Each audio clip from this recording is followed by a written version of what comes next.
अस्सलाम वालेकुम फ्रेंड्स, आप देख रहे हैं हमारा YouTube channel Al Makka tech and business hub. दुनिया भर से हमारे तमाम व्यूवर्स को मिडनाइट मार्केट अपडेट में बहुत बहुत वार्म वेलकम।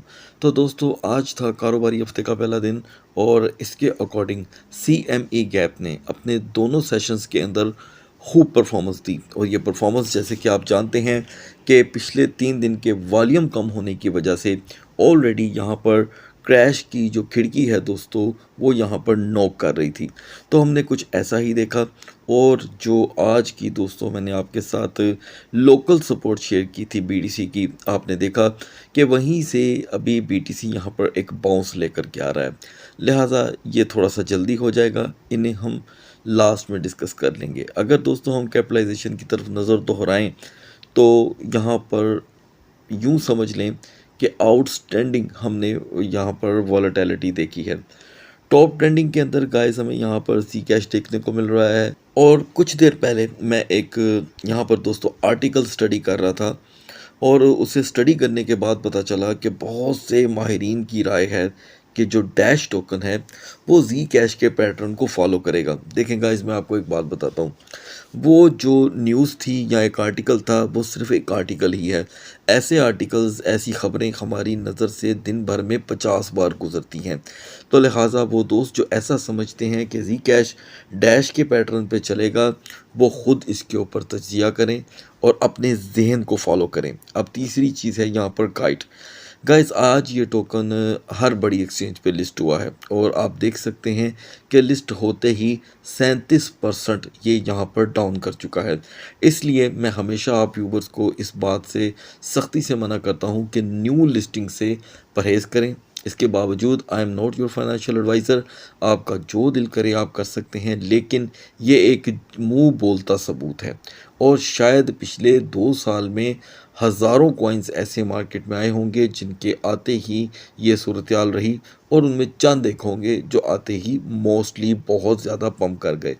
एनीवे दोस्तों, यहाँ पर जो पीर का दिन था वो CME गैप की नज़र हो गया।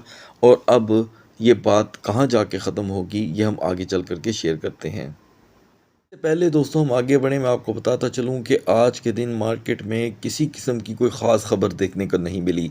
ना US के शटडाउन के हवाले से, ठीक है, ना US और चाइना के टैरिफ की कोई ख़ास अपडेट, ठीक है। तो लिहाजा आज के दिन हमें मार्केट यूँ दिखाई दी जैसे ये सैटरडे और संडे जैसा माहौल मार्केट में रहा हो। एनीवे, इस वक्त हम दोस्तों सुनने में जो ख़बरें लेकर आ रहे हैं वो ये हैं कि जी दिसंबर कट की यहाँ पर तैयारियां हो रही हैं, लेकिन किसी भी अथेंटिक सोर्स की खबर अभी तक मार्केट में सामने नहीं आई। तो मैं आपको यहाँ पर बताता चलूँ कि दोस्तों अभी भी मार्केट के तमाम कॉइन्स हमें सिर्फ रेड दिखाई दे रही हैं। यही एक वजह है जिससे मार्केट में फियर फैक्टर या पैनिक जो है वो ख़त्म होने का नाम नहीं ले रहा। एनीवे, आज BTC 105,317 का लो लगा चुका है। और दूसरी तरफ दोस्तों अगर हम इथीरियम की बात करें तो वो भी 3564 जैसा बड़ा डिप। अब हम आगाज़ करते हैं XRP से। तो गाइस, XRP जिसे पहली अपॉर्चुनिटी यहाँ पर देखने को मिली थी 2.40 इसकी सपोर्ट की, वो ज़्यादा से ज़्यादा 2.42 की रेजिस्टेंस इख्तियार कर सका। लेकिन फिर भी ये एक बहुत ही ज़बरदस्त मूव है XRP की अब तक की कि ये 2.35 तक का सबसे बड़ा लो लगा कर के आया है, जहाँ पे पूरी मार्केटें इस वक्त पूरी तरह यूँ समझ लें कि ब्लड बाथ करती हुई दिखाई दे रही हैं, ठीक है जी। लेकिन यहाँ पर XRP ने अपने आप को संभाल के रखा हुआ है किसी हद तक, क्योंकि इसकी कैपिटलाइजेशन स्ट्रॉन्ग है। मैं समझता हूँ कि वो दोस्त जो 2.40 को तरजीह दे चुके हैं, अब उनके पास अगर कोई चॉइस बाकी है तो वो सिर्फ 2.05 की। अब आते हैं BNB पे। दोस्तों BNB की आज की सपोर्ट जो थी वो आप बहुत अच्छे से जानते हैं कि ऑलरेडी क्रैश कर चुकी थी, ठीक है, यानी कि 1035 से 1042, और ये पिछले सेशंस की थी। आज BNB ने 1049 की एक क्विक, जिसे हम कहते हैं कि लॉन्ग स्क्वीज़ हमें यहाँ पर प्रोवाइड किया, ठीक है, 1049 का, और तब से लेकर अब तक हम 960 तक का लो देख चुके हैं। मैंने आज ही आपसे एक बात डिस्कस की थी कि यहाँ पर सूरत हाल कुछ यूँ बन रही है कि BNB जो कि है दोस्तों 1000 को आने वाले दिनों में ब्रेक कर सकता है। लेकिन आप अंदाज़ा करें कि आज ही उसने इस रेजिस्टेंस को तोड़ के हाथ में पकड़ा दिया और अब मार्केट जो है अंडर द 1000 और अपर द 1020 मूव कर रही है। जैसे कि अगर हम यहाँ पर 960 को अपने ज़हन में रखें तो ये बिल्कुल फ्रेश सपोर्ट हमारे ज़हन में बन के आती है। तो 960 से 970 के दरमियान इसकी एक नई सपोर्ट बन रही है और रेजिस्टेंस जो है वो यहाँ पर काफ़ी स्लो दिखाई देगी। सोल कॉइन को हर सूरत यहाँ पर दोस्तों 178.50 की रेजिस्टेंस दरकार थी। आपने देखा कि सोलाना एक बार भी 178.50 जैसी रेजिस्टेंस हासिल नहीं कर सका और उसने यहाँ पर 175 को फाइनली ब्रेक कर दिया है और कैपिटलाइजेशन भी बहुत ज़्यादा लो दिखाई दे रही है। यूँ मान लें कि हम 100 बिलियन से इसके सरमाए को यहाँ पर दोस्तों वहाँ से स्किप होता देख रहे हैं। नाउ यहाँ पर अगर हम 171.50 से अपने दिन का आगाज़ नहीं करते तो सोलाना के लिए और दुश्वारियाँ पैदा हो जाएंगी। जस्ट लाइक $3 to $5 की यहाँ पर मज़ीद कमी होना एक नॉर्मल बिहेवियर रहेगा। वो दोस्त जिनके लिए आज से 6 दिन पहले हाइपर लिक्विड की सपोर्ट शेयर की गई थी 40 की, वो दोस्तों यहाँ पर फाइनली ट्रिगर हुई है। नाउ लिंक के लिए हमें दोस्तों यहाँ पर 16.10 की लास्ट सपोर्ट दरकार थी। इसने उसे भी ब्रेक कर दिया और आपको अपडेट किया गया था कि आफ्टर दैट हम नॉर्मली 15.90 का लो देख सकते हैं। यहाँ पे लो दोस्तों उससे ज़्यादा संगीन हो चुका है।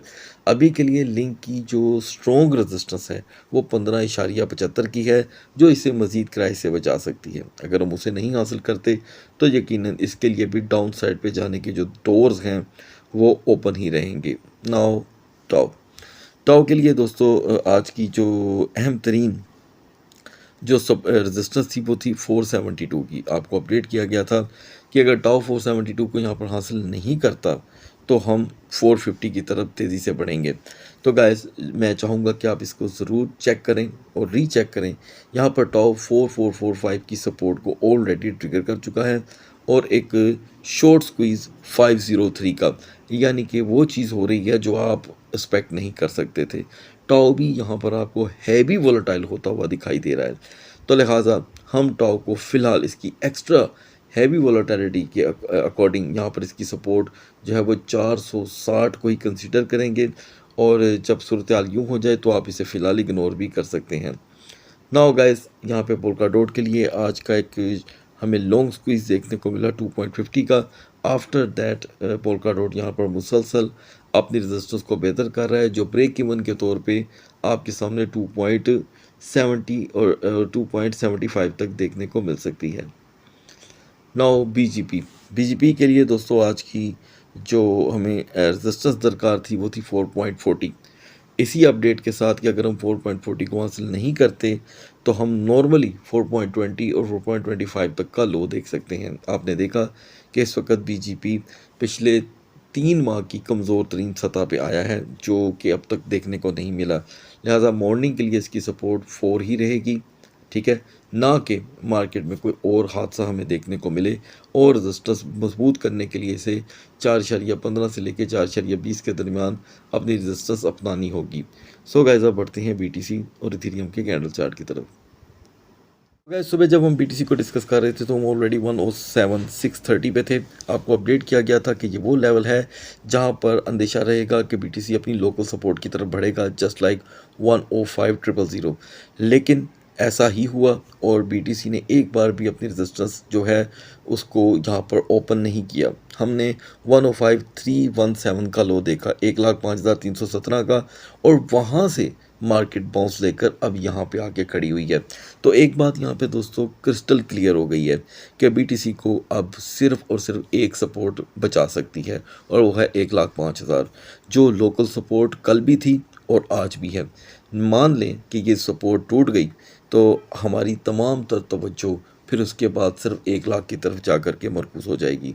तो ये चीज़ आपने अपने ज़हन में रखनी है, जिसे मैंने सुबह भी आपके साथ डिस्कस किया था। तो गाइज़ ये जो अपडेट मैं आपको दे रहा हूँ ये थ्रू द कैंडल चार्ट है, इसके पैटर्न के थ्रू, और ये जो स्टडी मैं आपको प्रोवाइड कर रहा हूँ इसे किसी भी सूरत आपने यहाँ पर फाइनेंशियल एडवाइस के तौर पे नहीं लेना, इसलिए कि ये मार्केट के टेक्निकल एनालिसिस हैं जो कैंडल चार्ट के थ्रू आपके साथ शेयर किए जाते हैं। तो गाइस टॉप के ऊपर यहाँ पर हमें एक बुलिश कैंडल दरकार होगी, जो मार्केट को अगर सब हम यहाँ पर देखते हैं कि ये 109 और 109,500 तक ले जाती है तो वक्ती तौर के लिए ये क्रैश जो है वो डिले हो सकता है, ठीक है। और हेल्पफुल के तौर पे यहाँ पर सिर्फ डॉट और डॉज ही बचे हैं। बढ़ते हैं इथेरियम के कैंडल चार्ट की तरफ। तो गाइस प्रेशर ना तो बीटीसी से कम हुआ है और ना ही इथेरियम से। सुबह जब हम इथेरियम को डिस्कस कर रहे थे तो हम ऑलरेडी 3722 पे थे और इसके बाद इथेरियम ने सिर्फ और सिर्फ 3744 तक जाने की कोशिश की, जबकि आपको अपडेट किया गया था कि इसकी सेफ जोन 3760 की है और हम एक बार भी 3760 तक नहीं गए। इवन के मार्केट ने इथेरियम की 180 तक का और बड़ा लो प्रोवाइड कर दिया। ये देखिए कहीं पे भी आपको 4 आवर के कैंडल चार्ट पे सपोर्ट बनती दिखाई नहीं दे रही है। तो जस्ट ये अब मिडनाइट में आकर के तो हम 3564 का लो तो पहले से ही देख चुके हैं। इसका मतलब ये हुआ दोस्तों कि मॉर्निंग के लिए इथेरियम का हर सूरत 3680 से लेके 3690 से अपने दिन का आगाज़ करना ज़रूरी होगा। ये हालांकि बहुत आगे के लेवल हैं, याद रखिएगा, लेकिन यही इसको मज़ीद क्रैश से वक्ती तौर के लिए बचा सकते हैं। लेकिन अगर हम यहाँ पर 3640 और 3630 पे ही रह जाते हैं तो यकीनन इथेरियम की वॉलेटिलिटी डाउन साइड पे रहेगी और एन मुमकिन है कि हम दोबारा से 3560 और 3580 तक का यहाँ पर लो देखें।